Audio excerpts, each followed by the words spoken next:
manusia itu penyakitnya dua. Walaupun hanya mengucapkan atau disuruh mengucapkan kalimat alhamdulillahirabbil alamin saja, kadang-kadang kita tidak atau mungkin jarang mengucapkan. Apa itu penyakit kita? Penyakit kita ini dua. Dan ternyata setelah saya teliti di apotek ada obatnya. Satu, penyakit kita ini adalah malas. Apa penyakitnya? Malas, ya. Yang kedua adalah ini lali. Jadi manusia itu penyakitnya itu, karena itu dalam Al-Quran Allah berfirman watawa sobil haq watawa sobil sobil. Hendaklah kalian berwasiat atau saling mengingatkan tentang kebenaran dan kesabaran. Manusia itu banyak yang tidak benar, banyak yang tidak sabar. Karena puasa ini sebenarnya akan melatih kita untuk menjadi orang yang benar dan untuk menjadi orang yang sabar. Jadi intinya puasa melatih supaya kita ini menjadi orang yang benar dan melatih menjadi orang yang sabar. Dengan cara apa? Dengan cara mengendalikan hawa nafsu kita. Sebab hawa nafsu ini kecenderungannya adalah mengajak manusia untuk berbuat yang tidak baik. Inna nafsa la'amaratum bisu illa ma rahimahum. Sesungguhnya nafsu itu selalu mengajak manusia ke jalan yang tidak benar atau jalan yang rusak atau jalan yang sesat. Kecuali nafsu yang mendapatkan rahmat dari Allah. Nah, puasa ini adalah dalam rangka kita supaya nafsu kita ini mendapatkan rahmat dari Allah Subhanahu wa Ta'ala. Para jemaah sekalian, hakikat ibadah itu sesungguhnya adalah untuk membersihkan jiwa dan hati manusia. Hakikatnya ibadah atau tujuan yang sebenarnya ibadah itu adalah untuk membersihkan hati dan jiwa manusia.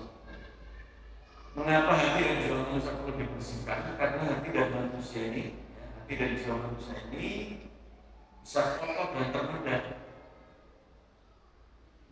Bisa kotor dan ternoda oleh dua hal. Pertama adalah oleh perbuatan maksiat yang kita kerjakan, dan yang kedua adalah oleh sifat-sifat jelek kita yang selalu kita lakukan. Oleh karena itu kita harus mewaspadai perbuatan kemaksiatan yang kita jauhkan. Oleh karena itu dalam hadis Rasulullah bersabda, "Ana inna fil jasadi mudghah, idza saluhat jasadu kullu, idza fasadat jasadu kullu." Ketahuilah bahwa dalam diri manusia itu ada segumpal darah, ada segumpal daging.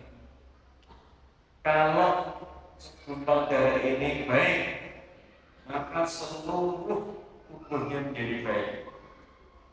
Dan kalau segumpal darah ini jelek, maka seluruh tubuhnya manusia menjadi jelek. Apa itu segumpal darah? Yaitu hati manusia. Karena itu mari kita niatkan dalam berbagai macam ibadah yang kita lakukan adalah dalam rangka untuk membersihkan hati dan jiwa manusia. Oleh karena itu setiap kita beribadah diperintahkan untuk bersuci, berwudu. Sebab berwudu itu juga bisa membersihkan kotoran-kotoran tanah kimiawi dalam otak manusia, dalam sifat-sifat manusia. Kemudian ada satu cerita yang sangat menarik. Ini dilakukan penelitian di Amerika tentang bermula dari kejadian yang lainnya. Ini Bapak Ibu pernah mendengar ya, Armstrong yang pertama kali bulan orang Amerika. Neil Armstrong ini punya kebiasaan sebelum mengerjakan sesuatu yang sangat berat. Neil Armstrong itu selalu membasuh wajahnya dengan air yang bersih. Dia sedang dengan air yang masih asli dari gunungan. Air yang menempel dia dihapus. Dan kemudian dia bersujud gambaran debu. Nah, ketika sudah melakukan seperti itu, hatinya menjadi tenang. Termasuk pada waktu dia mau naik ke atas bulan itu. Konon ketika naik ke bulan, beliau mendengar adzan dan kembali ke bumi masuk Islam. Nah, ini diteliti oleh para ilmuwan di Amerika. Apa yang dilakukan oleh Armstrong ini persis sama seperti yang dilakukan oleh orang Islam berwudu itu dan bertayamum dengan menggunakan debu. Nah, ternyata berwudu yang menggunakan air itu dan tayamum yang menggunakan debu tadi itu setelah diteliti dapat membersihkan kotoran-kotoran secara kimiawi dalam otak manusia. Nah, kalau orang itu kalau ahli wudu itu wajahnya itu sangat cerah ya, bersih. Dan nanti dari kiamat orang yang ahli wudu itu wajahnya akan bersinar. Nah, seperti itu. Karena bisa membersihkan kotoran-kotoran secara kimia dalam otak manusia. Oleh karena itu kita diperintahkan ya dalam beribadah ini meniatkan supaya membersihkan diri kita dari sifat-sifat yang jelek ini. Nah, menurut para ulama ada 3 sifat manusia yang menjadi sumber kejelekan manusia. Sumber dari segala sumber kejelekan manusia itu dipicu oleh 3 sifat manusia. Yang pertama adalah sifat hasad atau iri dan dengki. Ya, iri dan dengki itu nomor 1. Jadi orang itu ya kalau punya perasaan iri dan dengki, nah berarti akhlaknya paling jelek. Bahkan menurut para ulama, seandainya manusia itu tidak punya sifat iri dan dengki, maka tidak akan pernah terjadi peperangan di dunia ini. Jadi kalau manusia itu tidak punya sifat iri dan dengki, di dunia itu tidak ada peperangan. Saking dasarnya perasaan iri dan dengki. Perasaan iri dan dengki yang paling kecil adalah ketika kita merasa tidak senang apabila ada orang lain yang mendapatkan kebaikan yang lebih dari kita. Kalau ada teman kita mendapatkan sesuatu yang lebih baik ya, hanya mendapatkan rezeki yang lebih baik, kemudian kita merasa marah, tersinggung, mangkel, ya, bahkan kadang-kadang memfitnah pada orang itu, menjelek-jelekkan orang itu, berarti waspadalah bahwa sesungguhnya di dalam diri kita telah ada sifat yang namanya adalah iri dan puasa atau ibadah itu sebenarnya untuk menghilangkan itu.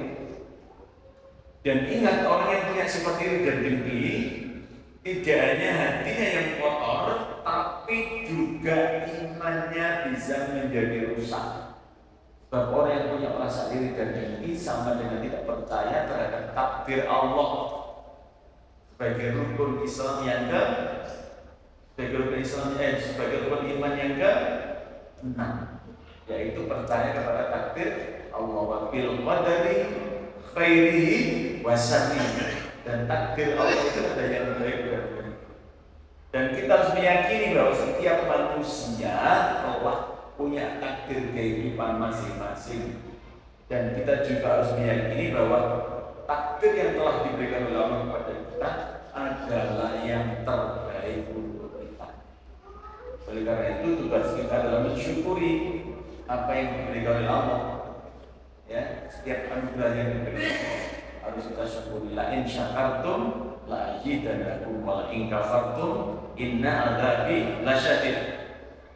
Ya, tugas kita itu. Siapa yang bersyukur tambah nikmat. Siapa yang kufur siksanya Allah lebih pedih. Oleh karena itu disyukuri.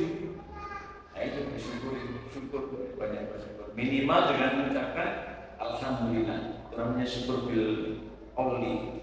Ada syukur bil fi'li dengan perbuatan, ada syukur bil mali, syukur dengan harta, ada lagi syukur bil ruhi, dengan ruh kita, perasaan kita semakin dekat kepada Allah, semakin tawadhu, ya, kepada manusia, termasuk adalah bagian dari rasa syukur kita kepada Allah Subhanahu wa taala. Ini sifat yang pertama yang kita waspada. Dan hampir setiap manusia punya sifat ini. Oleh karena itu kalau kita sudah punya sifat ini, banyak-banyaklah pada istighfar. Banyak-banyak mengucapkan istighfar dan banyak-banyak mengucapkan hamdalah. Yang ini bahwa apa yang telah diberikan Allah adalah yang terbaik. Yang kedua adalah sifat nifaq. Apa sifat munafik? Bagaimana Rasulullah bersabda, ayatul munafiki Allah idza hadasa hadar wa idza wa'ada akhlafa wa idza tumina khana. Kata Rasulullah, ada orang munafik tiga. Kalau berbicara dusta. Kemudian kalau berjanji dia ingkar. Kalau dipercaya berkhianat. Itu ciri-ciri orang munafik. Kalau sederhananya itu orang munafik itu biasanya begini, lain di mulut, lain di hati. Seperti itu. Atau orang yang suka berpura-pura. Orang yang menyebutnya orang munafik adalah orang yang suka bermuka dua. Belakang dia tak senang, di depan senang gitu. Kadang-kadang begitu. Oleh karena itu harus hati-hati dengan sifat ini. Dan hampir semua manusia juga punya sifat ini. Kalau tidak betul-betul kita menjaga ya Allah, ya berusaha menjadi orang yang bisa menjaga lisan itu tidak gampang. Ya, salamatul insan fi hifdzil lisan. Selamatnya manusia itu karena ini, karena lisannya. Gitu ya. Kalau orang nggak bisa jaga lisannya itu, masya Allah, hilang dengan nilai kemanusiaannya itu, kan gitu ya, hilang. Oleh karena itu kita bisa betul-betul menjaga hati-hati dengan lisan kita. Dan ucapan itu sama dengan doa. Hati dengan lisan kita. Ucapan sama dengan doa. Ya. Oleh karena itu dalam berbicara kita harus hati-hati. Ya, kita harus berbicara, berusaha menjadi orang yang bicara dengan jujur. Bagaimana sifat Rasulullah? Siddiq, orang yang jujur, amanah, orang yang bisa dipercaya, publik, menyampaikan kebenaran. Dan fatonah, orang yang cerdas. Apa cerdas itu? Orang yang cerdas adalah orang yang bisa membedakan mana yang benar, mana yang salah. Dia bisa mengikuti kebenaran itu dan bisa meninggalkan sesuatu yang salah. Sifat ini, insya Allah ya, hati-hati. Karena itu puasa ini kan tidak hanya mencegah makan dan minum ya, harus memperbaiki sifat-sifat kita ini. Puasa itu apa ya? Menurut Rasulullah itu puasa itu disebut sebagai tarbiyatul irodat. Menurut Rasulullah tarbiyatul irodat itu apa? Mengendalikan keinginan. Keinginan manusia itu banyak dan banyak jeleknya itu. Seperti tadi firman Allah itu, inna nafsa amaratun bisu. Oleh karena itu puasa itu adalah tarbiyatul irodat, mengendalikan keinginan. Sebab keinginan manusia itu tidak terbatas. Bahkan keinginannya itu melampaui batas. Apa itu melampaui batas? Ya hal yang tidak benar kadang-kadang dilakukan oleh manusia. Sebab manusia itu seperti itu. Kehendak manusia itu banyak sekali. Hendak ingin makan ini apa saja itu kan. Manusia itu tidak ada puas-puasnya. Tidak ada puas-puasnya. Nah yang ketiga adalah sifat yang bisa mengotori hati manusia itu adalah sifat al-kibriyah atau kibir atau sombong. Maka Rasulullah mengatakan la yadkhulul jannata man kana fi qalbihi mithqala dzarratin min kibriyain. Tidak bisa masuk surga seseorang yang dalam hatinya ada perasaan sombong. Walaupun kecil, sombong. Apa itu perasaan sombong yang kecil? Perasaan sombong yang kecil itu suka meremehkan orang lain. Kadang-kadang melihat ya, ada orang itu kadang-kadang melecehkan orang lain, orang yang pintar melecehkan orang yang besar, ayam melecehkan orang miskin, macam-macam jadian gitu. Karena itu kita harus berhati-hati dengan sifat al-kibriyah ini, kibir ini. Sombong yang paling besar adalah menolak kebenaran atau menolak perintah Allah. Ya, Allah memerintahkan kita untuk puasa. Puasa ini kan perintah Allah. Memerintahkan sholat tidak dilaksanakan, malah melaksanakan maksiat kepada Allah. Nah, mudah-mudahan puasa kita itu bisa bertambah ke sana, ya, bisa membersihkan jiwa kita, hati hati kita sehingga nanti kita akan kembali setelah puasa menjadi orang yang bersih, menjadi orang yang suci yang disebut dengan Idul Fitri, sebagaimana kita dilahirkan pada waktu kita dilahirkan ke dunia. Kullu mauludin yuladu ala fitrah, kata Rasulullah. Sesungguhnya manusia itu dilahirkan dalam keadaan fitrah. Nah, puasa itu mengembalikan fitrah manusia.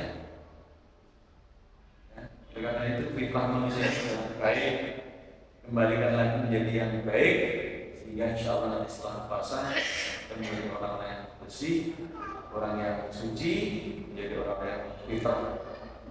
Hati kita, pikiran kita, semuanya menjadi bersih di hadapan Allah maupun di hadapan manusia. Jamaah sekalian, ini yang bisa saya sampaikan, mudah-mudahan bermanfaat. Mohon maaf apabila ada sesuatu yang kurang berkenan. Assalamualaikum warahmatullahi wabarakatuh.